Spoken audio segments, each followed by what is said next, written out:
Bet y'all don't know what that is.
You only got that jam in the playoffs, baby.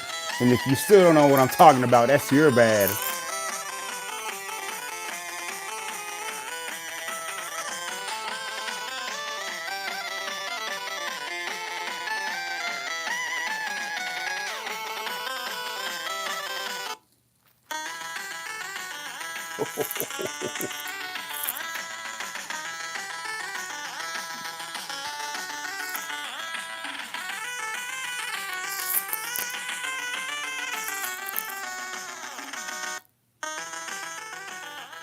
Wake up, you ain't heard the news. Fast breaks on your screen. Always making moves with that Tecmo Super Bowl music. Baby, I love it.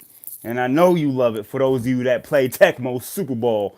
Man, in the really late 80s, early 90s, it was Tecmo Bowl in the late 80s, and then it was Tecmo Super Bowl 90, 91, 92. Oh, man. 5 minute quarters. The clock would go a little bit faster and the clock wouldn't stop. Man, great times, man. What happened to video games nowadays? They getting too complicated. That's why everybody like Fortnite, man, because Fortnite is simple and to the point. Let's just go and shoot people. You know what I'm saying? Thank you for joining me here live on the Fast Break Sports Hour. Sorry, I know I didn't get into the intro, but that was just some wonderful music. And things are very different today. I just had me a pint of Ben and Jerry's, and it's not even cheat day. Yesterday was cheat day, but it was like that next day feeling where you still want a little bit more. I got me some Ben and Jerry's today, fish food. Go try it for you chocoholics out there. That's what I did, and still looking good, still feeling good. That's what we do. Thank you for joining me here Monday, October 29th, 2 days away from Halloween. And what a football Sunday we had, like we always have. And the World Series has commenced. It's over. The Boston Red Sox are your Major League Baseball World Series champions for 2018. And the Dodgers fall flat once again for the second year in a row at home for the second year in a row with Clayton Kershaw on a bump for the second year in a row. Dave Roberts making bad decisions for the second year in a row. Something's got to give, right? So let's start off with that. Let's start off with the World Series. Let's start off with not just yesterday's game, which was the clincher, the 4-1, but how about that 18-inning game on Friday? Oh my goodness. That game, and I'm here in the Pacific time zone. Friday, that game lasted until 1:25, I believe. Something like that. It was late. Very, very late. It was around 1. Maybe I'm exaggerating, but it was around there. The game here started at 5:10. So it lasted 7 hours and 20 minutes. So, man, you getting close to 1 a.m. Let's be real with it. Longest game in World Series post season history. Man, 18 innings, and it finally took a. Well, the Dodgers broke through finally at the end of the game with a Bellinger hit, man, and those things were looking good. It was looking like the Dodgers were getting that momentum back. Not Bellinger. I'm thinking about the Brewers. My bad. Max Muncy, man, hit that home run to end the game. See, I got my days mixed up because I'm hurt. I'm a Dodger fan, and you don't see any Dodger things up here right now because hey, the season's over. They had, when you look at it, they had a decent season.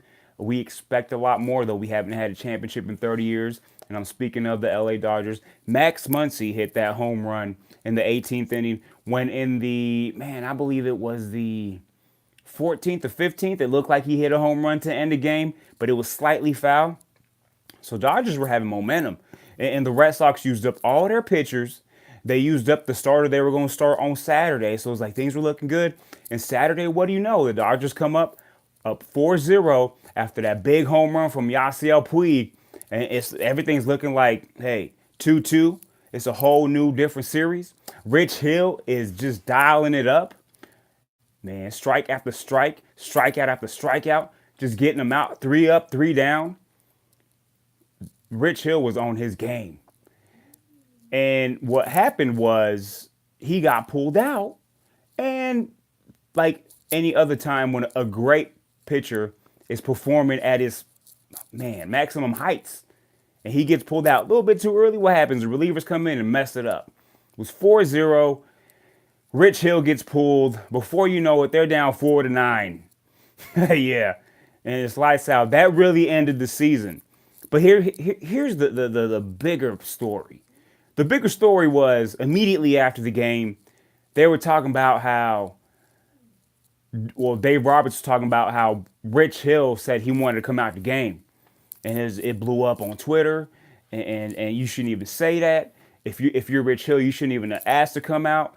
And or if you're Dave Roberts, you shouldn't even put that out there.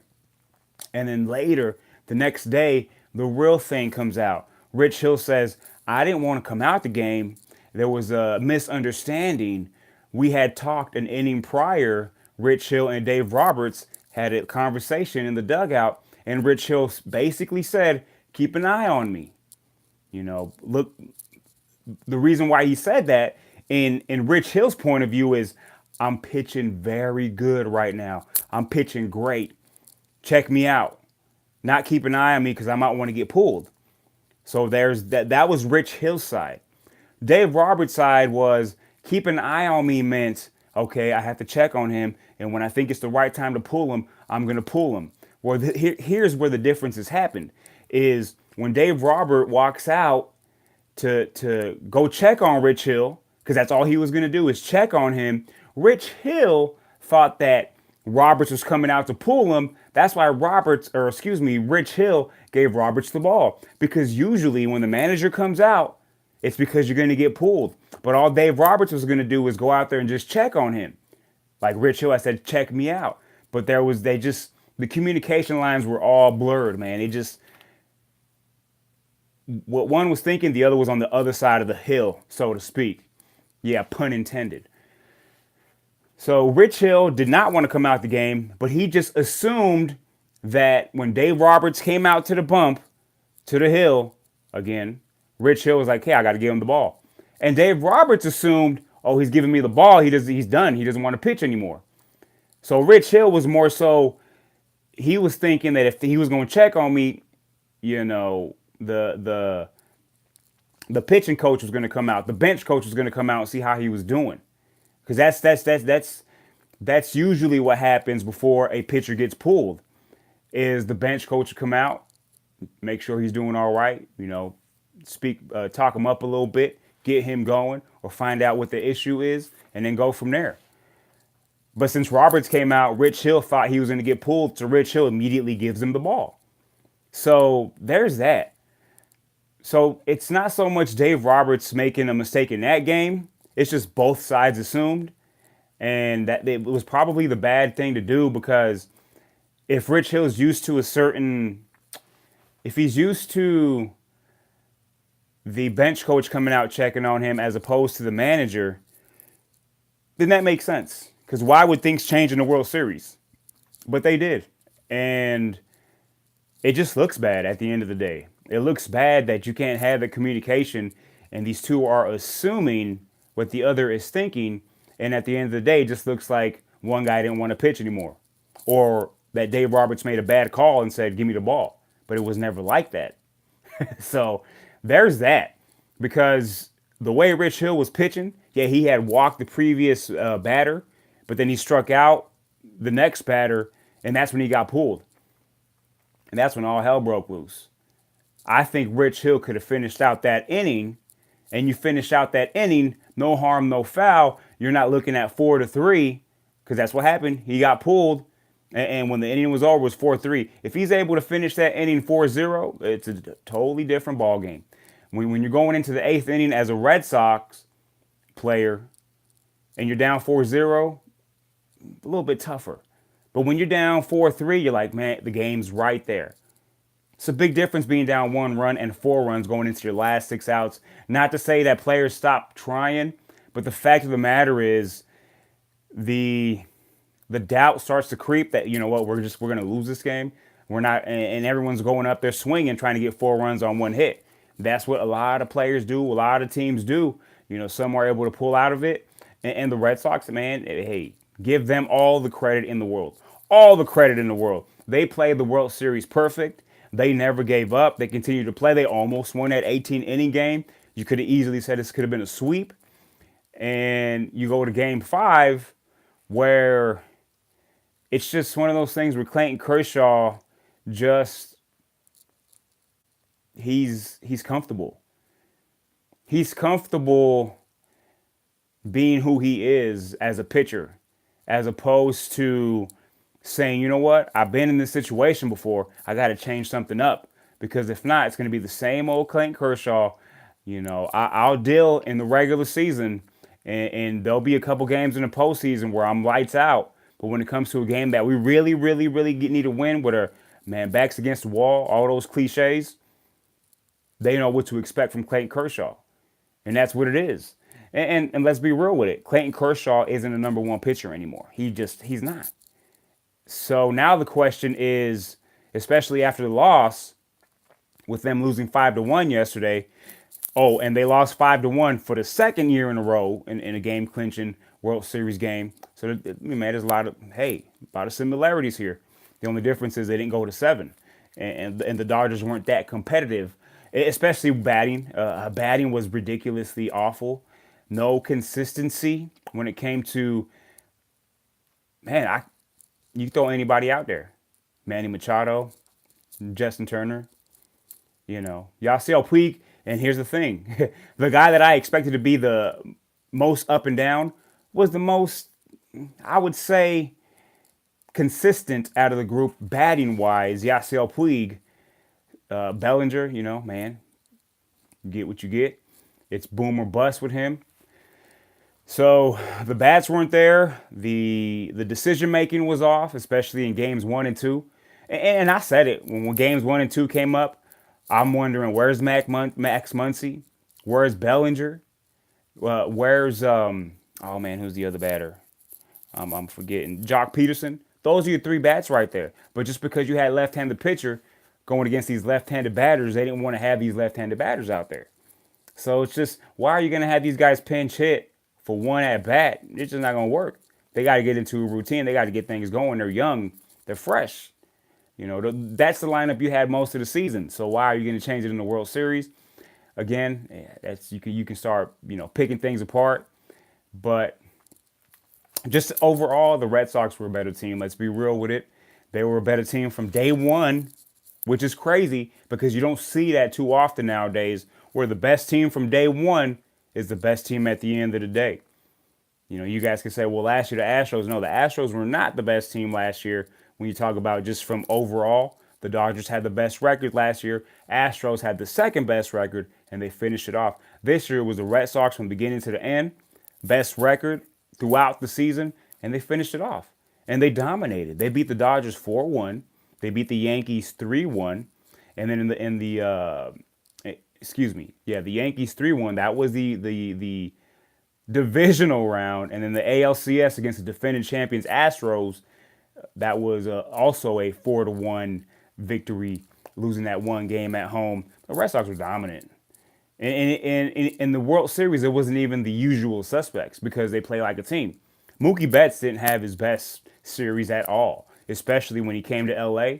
And he was, I believe he was 0 for 12 until he finally hit that home run, broke through. But that shows you the heart of the Red Sox. Is he was struggling those first 2 to almost 3 games in LA. Then he got that home run towards the end of the game. I mean, it was signed, sealed, and delivered, but that added a little bit, punctuation to the victory.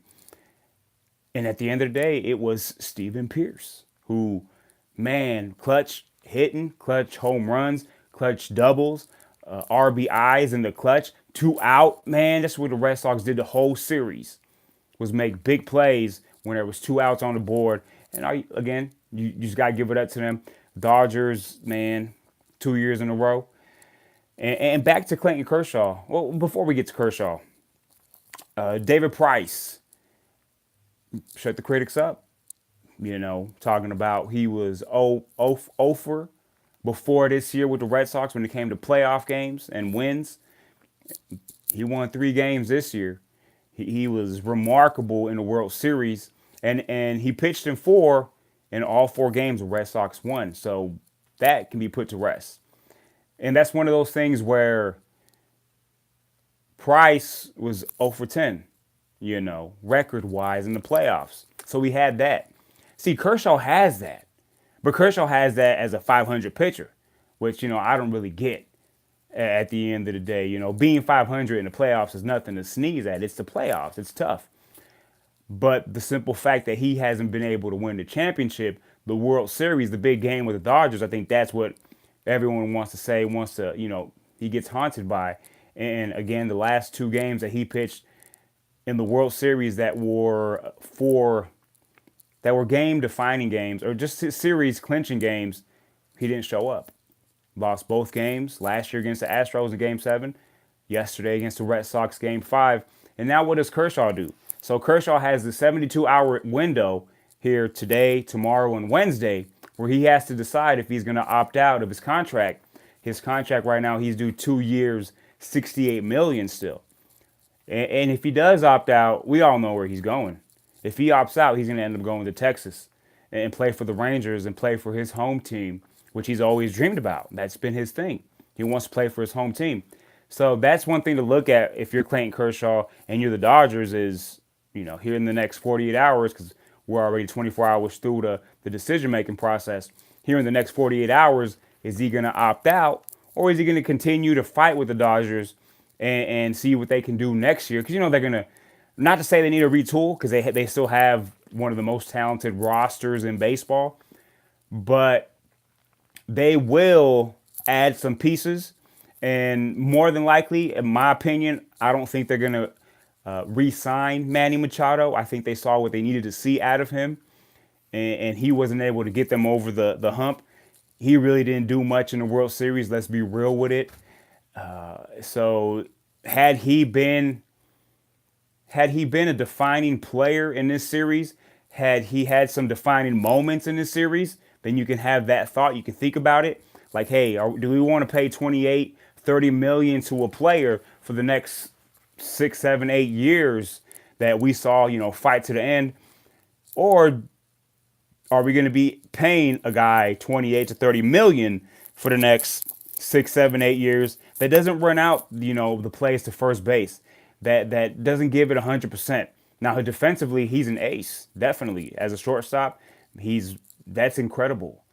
But when it comes to his hustle game, when he's, running down the line of first base, when a hit should be a double, but it's only a single because he's admiring his hit, things of that nature, or just as a Dodgers fan, I'm going to call it, there was some bad plays that he did, some unsportsmanlike type plays, whether you're sliding into second and you're intentionally trying to, run into the second baseman, or on 2 separate occasions where he's stepping on the first baseman's foot or heel and trying to pretend like the dude's foot was in the way when he's just trying to create a stir. So it's those things where it's like, it was cool going to the World Series. Like, okay, Manny Machado and Yasiel Puig, they're the bad guys. They're the Darth Vaders of this World Series, so to speak. I mean, Yasiel Puig isn't like that. Yasiel Puig, he's a fun-loving type of guy, and he just does things because he loves to play the game and he loves himself. Hey, it's called what it is. But Machado is just, man, he's looking. It's just there's some things that just make you cringe as a fan. Like me as a fan, I was like, you didn't have to do that, man. Like that's not cool. So I think there are other options, especially with the simple fact that the Dodgers know that at shortstop next year it's Corey Seager all the way. It's like it's not even a question. That's just a fact. He didn't play all season because he had Tommy John surgery in spring training. He's their young shortstop, and that's the dude. That's their dude. So there could be conversations of Manny Machado moving over to third, which is what he would do, and you would move Turner to first. But I just think they're going to look elsewhere. Maybe look for a player that they can put in the outfield. Hey, Bryce Harper, baby, we can do something like that. But pitching wise, Kershaw, whether he decides to stay or not, I think if he stays with the Dodgers, he's definitely not the number one pitcher anymore. You can argue he's either the two or the three. Because number one is Walker Buehler all the way. He's number one, and it's going to be like that for a while. And Rich Hill, you can argue he can be the number two. Ryu's a young pitcher. And I'm getting too much into it. We know the Red Sox and the talent they have. They're going to be here to stay. They're a young team as well. So they're going to be defending their crown great next year, just like the Astros almost did this year. So, hey, man, the hot stove league is coming up here in the winter, man, here late in November. So that's when you start seeing all the moves in baseball. But 48 hours, check out that window to see if Kershaw decides to opt out with LA and go elsewhere, presumably the Texas Rangers, in my belief. But again, Red Sox 4-1 sucks as a Dodger fan, but you got to give it up to them. They're your World Series champions for 2018. Now let's get to the gridiron. Let's get to football. Let's get to the NFL. And rightfully so, from here on out, the NFL, even with baseball, the NFL still dominates the fast break sports hour. But now baseball's out the way. It's going to dominate it even more. Still going to sprinkle in some NBA in there. College football is full tilt, getting right. It's going to make some appearances on the show here coming up real soon. Man, once we get to the playoffs, man, the 4-team playoff in college football, that's when it gets crunk. That's that craziness that I want to see move up to 8 teams, but we'll get to that later. Buccaneers at the Bengals. The Bengals were dominating the Tampa Bay Buccaneers. Jameis Winston continues to turn the ball over and over, looking like a baker. Man, looking like my uncle who's a baker, making all them turnovers, a baker's dozen. And he got pulled, and Ryan Fitzpatrick almost made that remarkable comeback, and the game was close. I mean, the Bengals were just blowing them out. Let's be real with it. And for Ryan Fitzpatrick to bring him back to 3 points, now you know why, if you haven't heard. Dirk Cutter says Ryan Fitzpatrick's going to start for the Tampa Bay Buccaneers next week, and it probably might be for the rest of the season. I think Tampa Bay needs to think real long and hard about maybe moving Jameis Winston today, tonight, or tomorrow before the trade deadline, because things aren't changing. I think it's a scenery thing. I've always talked about how Jameis Winston is immature, and he needs a change of scenery so that you can actually see what Jameis Winston is going to evolve to, because that part of his life still hasn't been resolved when it comes to him acting like a professional, acting like an adult, acting like the quarterback of a franchise, a starting quarterback of a franchise quarterback for a franchise. So does he need to change the scenery? I said that before the season started, and I think they have to look long and hard about who will take his services here in the next 24 hours and get something back for him. Hey, man, will somebody give you a 3 for Jameis Winston? Probably. Look into that and let Ryan Fitzpatrick take this train wherever it's going to go for the Tampa Bay Buccaneers, and then go get you a rookie quarterback. And then Ryan Fitzpatrick will be your starter again next year until that rookie quarterback is ready, because that's what Ryan Fitzpatrick is. He's a fill-in for the next guy. And unfortunately, the next guy is not Jameis Winston for the Buccaneers. I saw that in the offseason, and it's happening right before your eyes. So we'll see what happens there in Tampa Bay. Bengals get another big win. Almost gave it up. That's not championship worthy for you to be dominating a team at home and then letting the backup Ryan Fitzpatrick, who I believe is better fitted for this team. The players follow him, letting him come back into the game and almost stealing one on the road. The Bengals, you're 5-3. You're looking like a playoff team, but just not a playoff team that's going to make any noise. Buccaneers, they're going to be a very average team at best. They're going to put up a lot of yards, put up a lot of points when it doesn't matter, and that's what the Buccaneers are going to give you. So, somewhat of a good win for the Bengals, just because a win in the NFL is just tough to come by. Almost gave it up, but they were able to pull it out. 37-34. Kansas City Chiefs and Patrick Mahomes, man, what can you say about the young quarterback? 4 touchdowns once again. I mean, the dude's incredible. Rhyme edible, And, the game was pretty good. I think the Denver Broncos made a lot of mistakes. I believe the Denver Broncos had a chance in this game. But when you're playing against Kansas City Chiefs in Arrowhead, you cannot make those mistakes and think that you're going to come out of that place with a victory. They lost by 7 points. There was a key part of the game towards the end where, to me, call it what it was. Could it have meant something? Probably not. But when you look at the end of the game, and this was just, I was yelling. I was yelling at the TV. My mom was like, I'm tired of Jesse saying the same thing over and over again. He keeps saying, man, this 2:22 left on the clock. You have a timeout. You got the 2-minute warning. You have the ball at the 20-yard line. You're down by 10. You kick the field goal right there. Why do you kick the field goal right there? Because either way, you need a field goal. You kick the field goal right there. You got 2:15 on the clock. So now you got a timeout. You got the 2-minute warning, and you're going to stop the clock twice. You're going to get them 3 and out like they did. You're going to get them 3 and out. But as opposed to getting them 3 and out at your 35 with 4 seconds left, well, it was 10 seconds with a punt, 13 seconds with 4 seconds when they got the ball. You're looking at them having the ball at their 30, 35, somewhere around there. And you're going to have a little over a minute left to do something with it.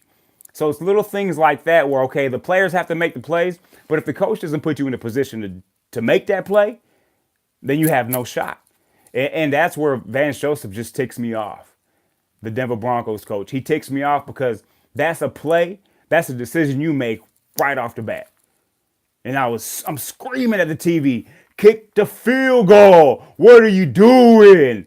Like, come on, man. There's 2:22 left. You have that timeout and the 2-minute warning. And I'm getting mad just thinking about it again because that's so simple. Man, a 5-year-old can coach a team and say, you know what, we got to kick the field goal here. We're down 10. We're going to kick a field goal anyways. So do I want to have the ball with 4 seconds at the 15-yard line? Or do I want to have the ball with a minute and maybe at like the 35 or 40? Better shot, right? Not to say they were going to pull it off, but I'm just saying. Let's be real with it. You got a better shot to come full force and make some plays like Case Keenum did at the end of the half. But give it up to the Chiefs. The Chiefs come at you from everywhere, whether it's Travis Kelce. Sammy Watkins had his biggest game of the year last year. And I'm like, that's my mom's player on fantasy. And I caught her slipping. On his first catch of the game, she cheered. And I looked at her and I'm like, what are you doing? Don't do that. Don't do that bull sugar here. I don't want to see that. You better cheer from the inside because we're Bronco fans. We're not going to cheer for a catch just because you need points for your fantasy team. And he had a hell of a game. And she didn't say nothing after that. But I know on the inside, she's like, yeah, Sammy Watkins. What is fantasy football doing to us? You don't even cheer for your team no more. You cheer for other players on other teams. Can't do that. And she got a dose of her own medicine because in the Red Sox-Dodger game, going back to baseball, and she's a Dodger fan, diehard, just like I am, when the Red Sox hit a home run, there was a girl clapping and cheering, and she had an LA hat. And I'm like, what the heck's going on there? What is she cheering for? And I was like, see how bad it looks? When you're a fan of one team and you cheer for somebody else on the other team because they're on your fantasy team, that ain't right, man. Like, you better do that. You better go to the restroom and cheer, turn on the fan or something where I can't hear that. Man, I'll be in the championship game. I do not want fantasy players doing anything against my team that's going to cause a game or make my team look bad whatsoever. But that was crazy.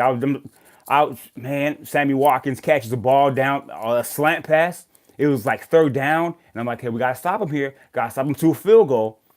Catches the slant pass, gets the first down. And then I hear, woo! And I'm like, what the heck? Where's this Chief fan coming from? And it's my mom. And I'm like, what are you doing? Pissing me off like that. She's like, you right. Yeah, I messed up. But then she's like, yeah, it's all good though.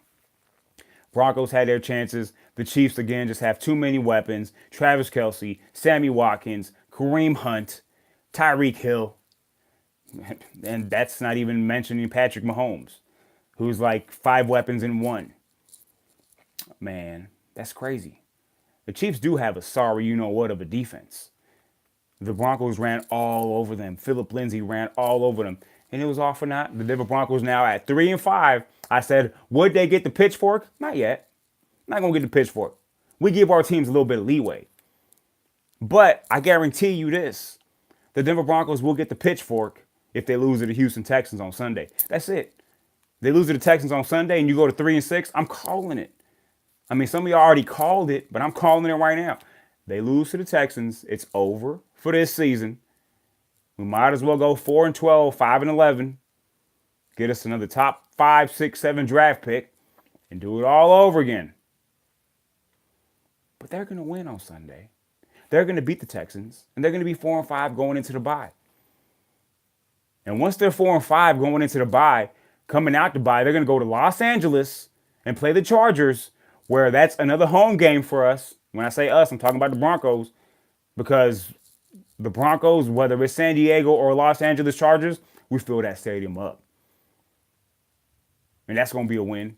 Now we're 5-5. What do you know? We're 5-5. Denver Broncos 5-5, 500, right in the thick of things. So let's see what happens this Sunday. We'll talk about that later this week. But, hey, the Chiefs, again, give it up to the Chiefs. 7-1 now. And they get to play a tough Cleveland Browns team next week. Man, schedule makers. So the Denver Broncos do not get the pitchfork yet. They're not going to get the pitchfork. They'll get it next Monday. If the Broncos lose to the Texans, I'll have a special edition of the Fast Break Sports Hour Sunday night. And it'll just be called the Pitchfork Edition. That's it. The Pitchfork Edition. And the Broncos will be all over it if they lose. So I'm going to be real with y'all. That's what we do. I'm not going to lie about it. I'm going to be very creative. And I'm going to be very... I'm a man of my word, man. That's just what it is. So Denver Broncos get one more chance before they get pitchfork. Again, the Chiefs go to 7-1. Seahawks, man, big win against the Lions. I said they didn't have a shot. I thought the Lions keep tricking me. The Lions keep doing this thing where it's like, hey, they're contenders for a playoff spot, and then they're just like the worst team in football. It's like back and forth. I don't know who they are, and never will I. They lose 28-14 to the Seahawks, and much props to the Seahawks, who are now 4-3 as the Detroit Lions go to 3-4. And hey, man, Seahawks, you can have that talk for wild cards. Let's be real with it. 4-3, when you have a quarterback like Russell Wilson, he can do things for you. On the other hand, you got a quarterback like Matthew Stafford, who is everybody's like, oh, man, he's the ultimate quarterback. But he never wins when he's supposed to. And now word is the Detroit Lions are looking for a mid-round pick for Golden Tate. So if someone could dish out a 4th rounder for Golden Tate, he's yours. And he's a hell of a receiver. There you go, Philly. What the heck you waiting for? The Eagles need to call the Lions and be like, here's a 4th. Give us Golden Tate. Let us take off. We beat the Jaguars. We're 4-4. Let's go. Somebody called Detroit for Golden Tate. Because Detroit's like, we don't really care about winning when we're supposed to win. 3-4 now, lose that big home game to the Seattle Seahawks, who I thought were just mediocre, which they still can be. But hey, they're winning. They're winning the games. You got to give them. You got to give them all the credit. Russell Wilson, all the credit. Pete Carroll, all the credit, because they're still playing hard. When everybody said that's a team that's probably going to be 6-10, 7-9 at best. They're playing. They're playing over their heads, and you can do that when you got a quarterback that has the heart of a Russell Wilson. Hey, hell, oh, for sure, yeah.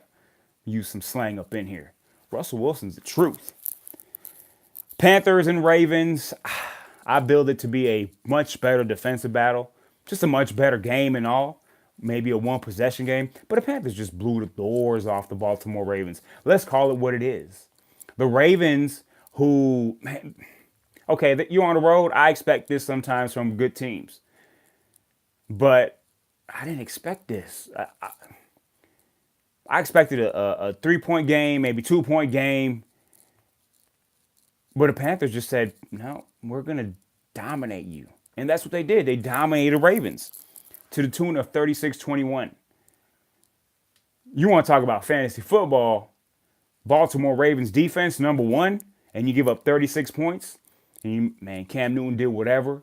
Christian McCaffrey scoring touchdown after touchdown. DJ Moore having a coming out party. 5 receptions for 90 yards, giving y'all that info right there. Y'all know what to do with that. Y'all know what to do with that.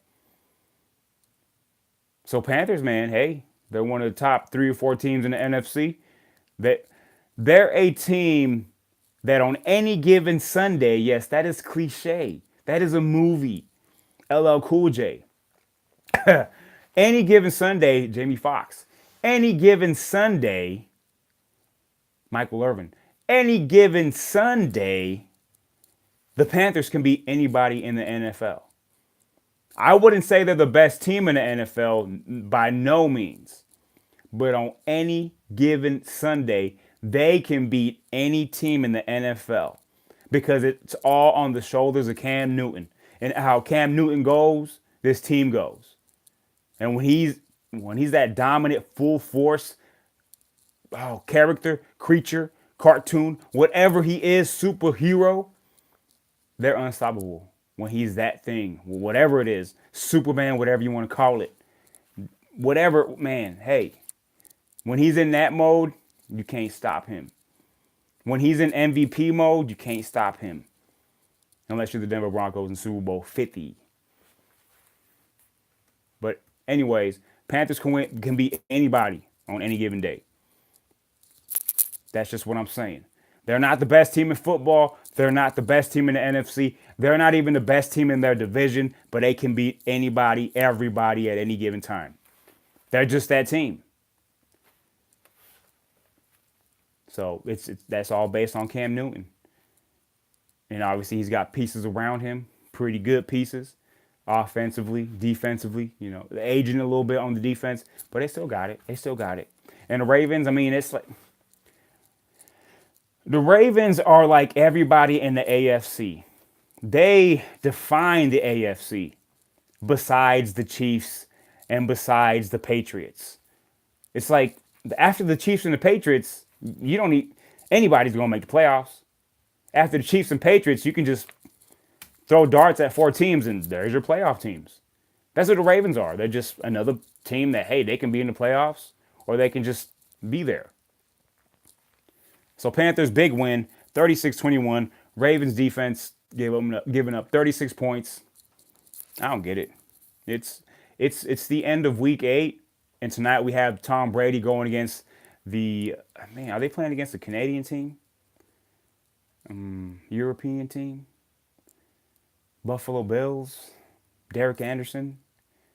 Well, Shady McCoy's going to play. He doesn't have a concussion anymore. He had a concussion on Saturday. And I think he had a concussion yesterday morning. But today he woke up and said, I don't have a concussion. So he's going to play today. Shady McCoy. Probably going to be the only bright spot. Because when you got Queen Latifah on one side and Zay Jones on the other side, you're not going to get much out of it. Not against the New England Patriots. I have predicted this game. New England Patriots are going to win this game 31-6. That's a little bit closer than what might actually happen. And another thing coming out of this game, Josh Gordon will not play in the first quarter because he was late to a meeting or whatever he was late to something. He was probably 5 minutes early, but in Bill Belichick's rules and Tom Coughlin's rules, that's freaking late. You're late, man. If you're not here 8 minutes and 30 seconds before the time, it's just not going to count. You're late. You're not playing the first quarter. And now that stems to the Patriots being rumored as wanting Demaryius Thomas from the Denver Broncos in a trade due to Josh McDaniels having that connection as he drafted Demaryius Thomas when he was the coach for the Denver Broncos. So there you have that. If any of that goes together, whether it has anything to do with Josh Gordon or they just want another receiver that they can count on, and I think it would work out. Because it's definitely not working out with Denver, unless you want 3 catches for 30 yards or 5 catches for 18 yards. I'm just saying. I think DT is a pretty good wide receiver, but he's just not a number 1 or a number 2 anymore. He's a pretty good number 3. Now, you put him in there with Edelman, you put him in there with Hogan, Gronkowski, and Gordon, he's going to be one of the guys. He might make a big play here or there, but he also might drop an easy one. If I'm the Denver Broncos, I do it. Again, it depends on what you're going to get back. I mean, I would have traded Demaryius Thomas for a 6th-round pick, but if we get to a 5th, you're going to garner my interest. 4th-round pick, man, I'll send you Demaryius Thomas and anything else you want in a basket. I might take $2 million off of that, the Demaryius Thomas contract, if you give me a 4th. So there's that rumor.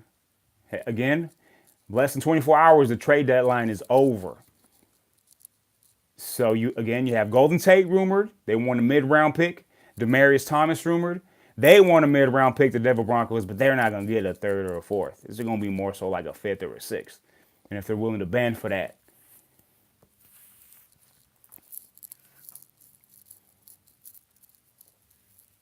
But yeah, that was reported by Mike Girardi. I don't know how to pronounce his last name, but he's from NFL Network. He tweeted that the Patriots were interested in Demaryius Thomas and trading for the 30-year-old receiver from the Denver Broncos. So see what happens there. Demaryius Thomas having a decent season. He's not Demaryius Thomas from 3 or 4 years ago, a.k.a. Peyton Manning's Demaryius Thomas.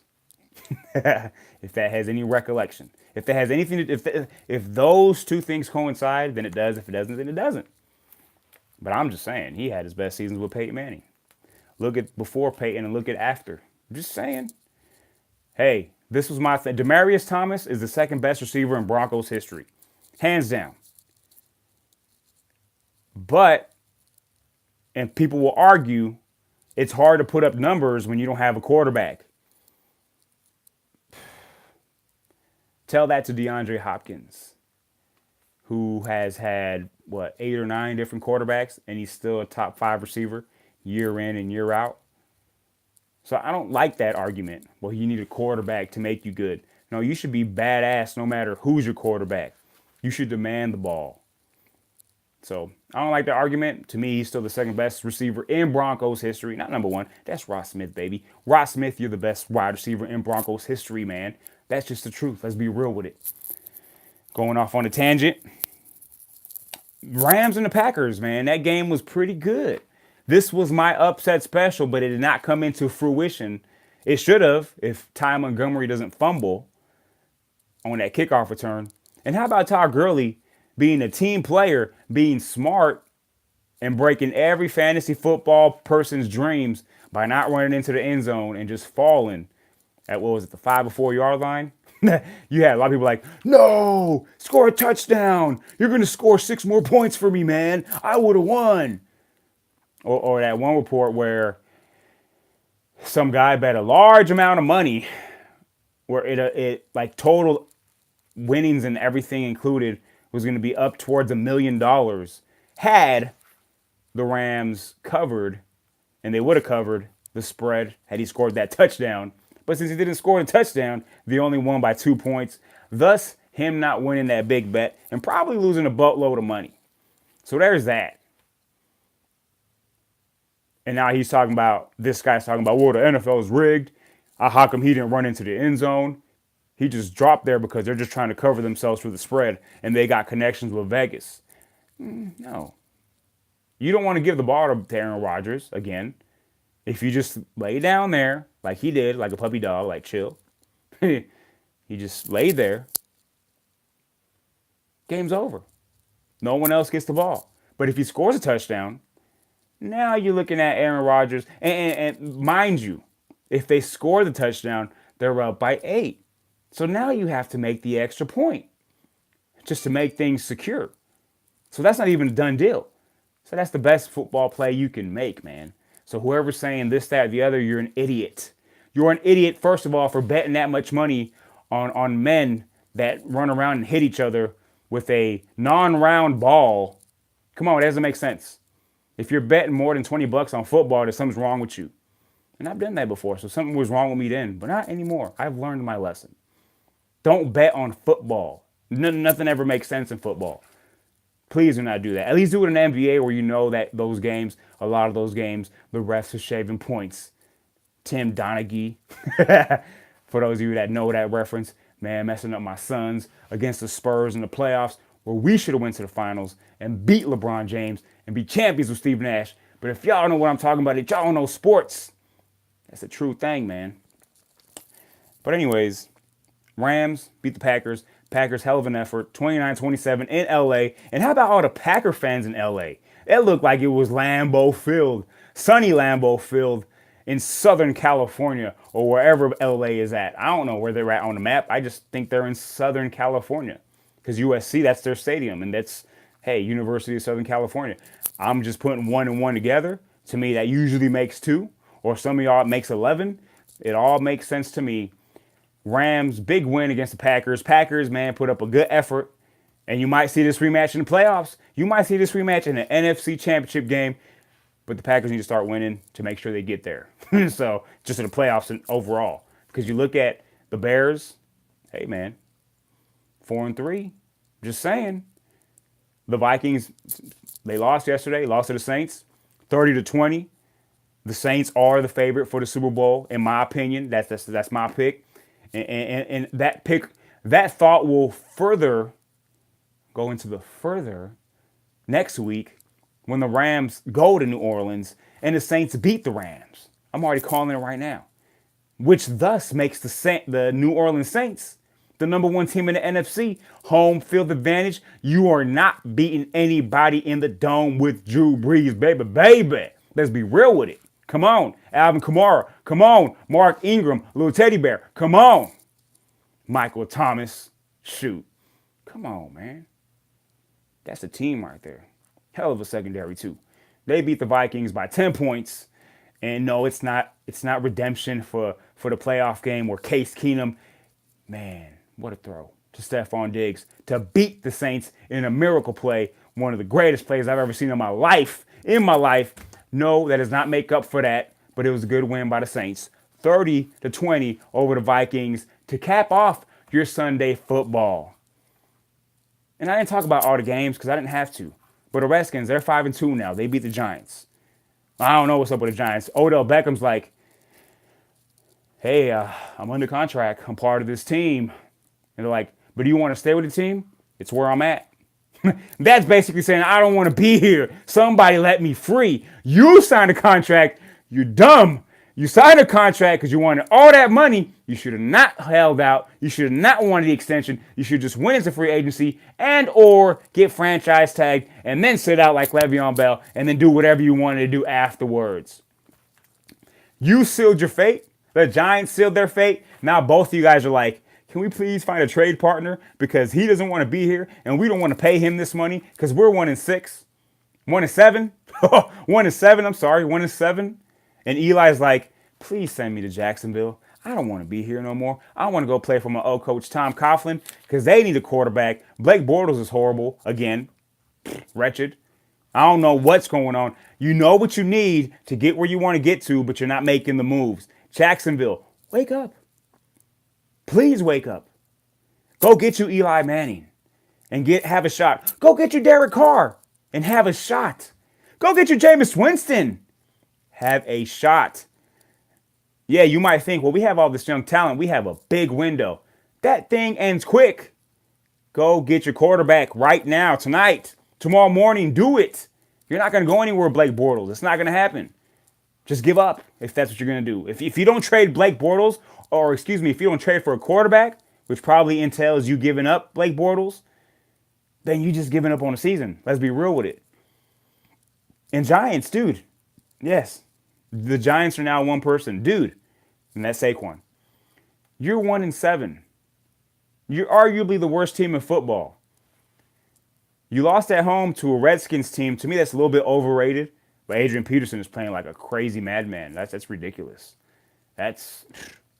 He's breaking all barriers there. Talking about you can't run the ball anymore at 32. You're not good running back. He's dominating. He's doing 140-something yards on the ground, 70-something in the air, 2 touchdowns. Adrian Peterson, you are ridiculous. I love you for that. AP, man, all day, still all day. Jesus, he's a Pro Bowler still. That's ridiculous. And they're 5-2 because of it. They're not 5-2 because of Alex Smith. They're 5-2 because of Adrian Peterson. And that defense is somewhat decent. So if you're the Giants and you just lost to that, you're now 1-7. What are you doing with Eli? Man, trade him, and now you give yourself a good reason to go 1-15.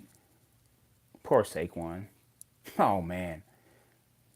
And then the relationship with Odell and just the Giants.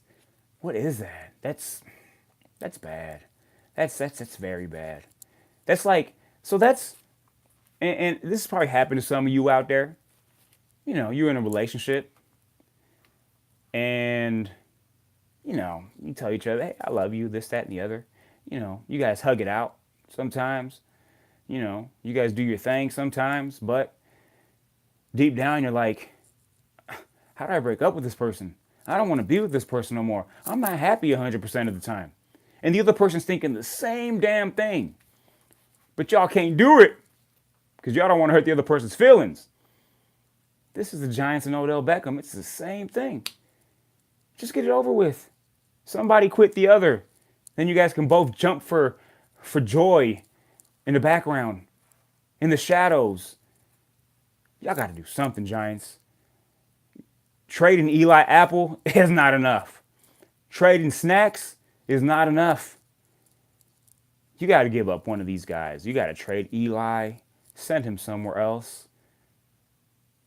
You know, give him a shot with Jacksonville, and let's see if it's the offensive line or if it's just him. I'm pretty sure he's a little bit better than Blake Bortles, Jacksonville. Try it. You might like it. That sounds like some relationship stuff. Try it. You might like it. But man, what a Sunday it was. We have a lot of stuff happening tonight with the NFL trade deadline looming. Oh, Hugh Jackson. Shoot. Cleveland Browns got blown out by the Pittsburgh Steelers. Baker Mayfield. Like, come on, man. That was looking promising. And now you can't win a game. And now you got blown out by the Pittsburgh Steelers, who James Conner's like, Le'Veon Bell who? I'm doing better than Le'Veon Bell ever did. And what's going to happen with Le'Veon Bell? There's too many questions, man. There's too many things to cover. But Hugh Jackson got fired, man. The guy just laid on the sword. He's like, take me, because this team cannot win. I believe he was 3-39-2. 3-39-2 as a head coach for the Cleveland Browns. That's ridiculous.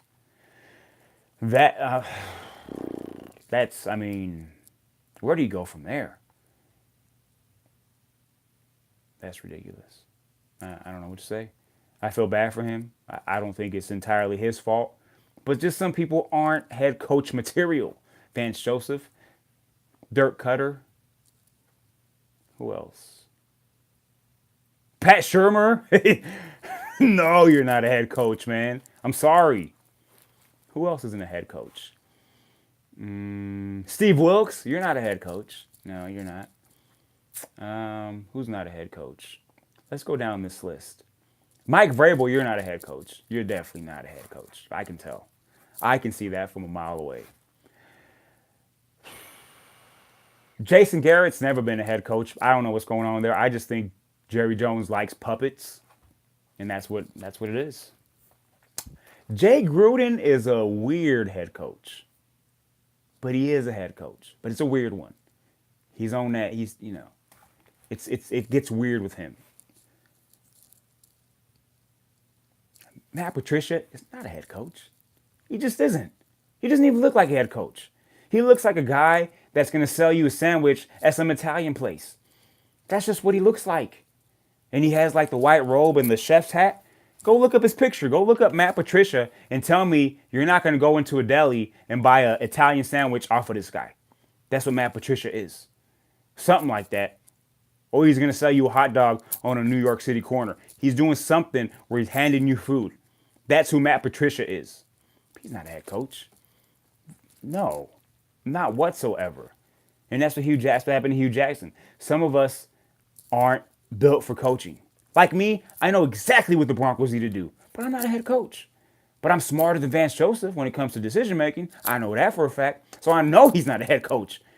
But John Elway likes someone that he can boss around. Let's be real with it. And I feel bad for Vance Joseph. I actually stick up for him when they're like, this coach sucks. This coach doesn't know what he's doing. I got to stick up for him because it's not his fault.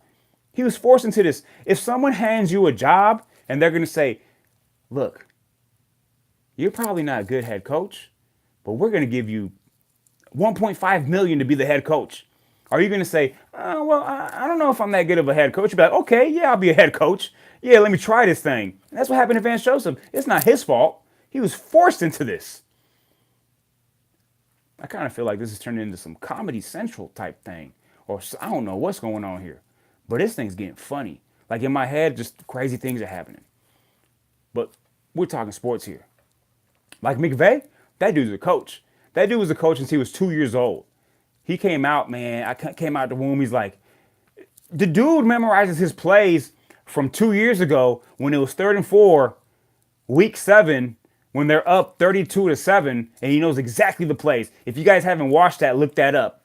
They'll ask him like, okay, do you remember what you did here? And he'll be like, yeah, it was this play, this, that, and the other. And I'm just like, that's not normal. That dude's an alien. That's a coach. Coaches are weird. They know things like that. When you know too much about what you're doing, something's wrong with you. You know, something's really, really wrong with you. But you're built for that. You know? I'm just saying, you're built for that. Some of us know a little bit more than what we should at certain things. And it's very, very weird to other people. But you're built for that. So for those of you that I said you're not a coach, you're not a coach. That's just a fact. I'm sorry. That's just what it is. I'm trying to figure out who else isn't a coach because this is getting kind of fun. Kyle Shanahan, he's a coach. He just doesn't have any players. I'm telling you, his players suck for the 49ers. That's horrible. That's ridiculous. Jimmy Garoppolo was going to make that team a playoff team, somewhat, maybe. I don't know. Looking at the team now, it doesn't look like it. But he's a coach. I can tell he's a coach. Just like his daddy, Mike Shanahan. Just saying. John Gruden, he's a coach. 15 years ago, but he's not a coach now. He's out of his league.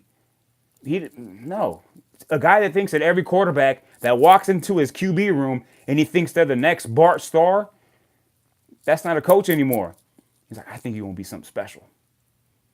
And they're like a 7th round pick, and he's a 3rd string quarterback, and he's on the practice squad. Quit lying to these guys, man.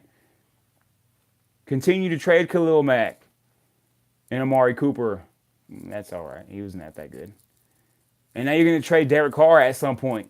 Probably not tonight, but in the offseason, it's going to happen. I'm calling it. I called that shot. I called that shot before the season started. I said, Derek Carr will not be a Raider in 2019. Well, I mean, he will be in January, but 2019 season. That's what I mean. He will not be a Raider. Guaranteeing you that. And many of y'all was like, nah, he's going to be a Raider. That's a Raider for life. No, he's not, man. And if you guys didn't pay attention, Derek Carr looked like he got some eyeliner on. Like he's been waiting for Halloween the whole year. It looks like he has got eyeliner. And he probably does. He's probably like a vampire type thing. Sean Payton, he's a head coach. That's a damn good head coach. That's a wonderful head coach. And you see it with Drew Brees. That's a wonderful connection. That's top notch. That's what you want. Andy Reid, he's hungry, literally, but he's a head coach. And he might be a head coach that never wins the big one, but he's a head coach. And he's going to be somewhere in the mix. Won't win the big one. And that I feel bad for Mahomes because Mahomes, you're not going to win a Super Bowl with Andy Reid as your coach. There's just something about that combination. Just ask Donovan McNabb, ask Alex Smith. It just doesn't win you the big one. It gives you all the stats in the world, just like you're doing right now, Mahomes. But at the end of the day, in the playoffs, when you need to have a defense to make some stops, you don't have it. So you might break records, Mahomes. But until you get a defense, you're not going to win. Just ask the 2007 Patriots what happened. Ask the 2011 Patriots what happened. Two of the best offenses ever. Ask the 2013 Denver Broncos, the best offense ever. Just talk about it. They didn't win Super Bowls. They lost in the Super Bowl. Patriots twice to the Giants, and the Broncos got demolished by the Seahawks to teams that played good defense with decent quarterbacks. Eli Manning and Russell Wilson back then, that was the second year. Man, think about that. So that's the Achilles heel for the Chiefs. And for the Broncos, a team that could only put up 16 points against the Jets, they put up some monster numbers against the Chiefs. 2 games in a row, week 4, week 8. That's not boding well for the Kansas City Chiefs once we get to playoff action. Because when you get to the playoffs, there's going to be teams that can put up points. And you saw that with the Patriots. It was in New England, but they're like, you want to score 40, we're going to score 43 because your defense sucks. And Pittsburgh's going to do the same thing, watch. Once you get to playoff football, they're going to be like, you can put up 40, we can put up 49. They might have Le'Veon Bell by then. So defensive bust, Casey, because you're not going to win a Super Bowl. You might lose another first game at home. That's what you're good at. What else do I want to talk about? I don't think I want to talk about nothing no more. I think I'm done. But you know what we're going to end this with? So, hey, man, you know what? The next 12 hours, let's hope for a couple trades. Some crazy trades where it's like, oh, man, the NFL, you know. You might get a trade in the NBA because they want to steal some shine. You might get a trade in the NBA tonight because you're like, you know what? NFL's not going to outdo us. Trades are NBA and NBA only. Or Kershaw might be like, I'm opting out. Ooh, NFL, you better make some trades. If not, you're not going to hours. Step your game up, NFL. Make some trades happen. And let's end it on some of this right here.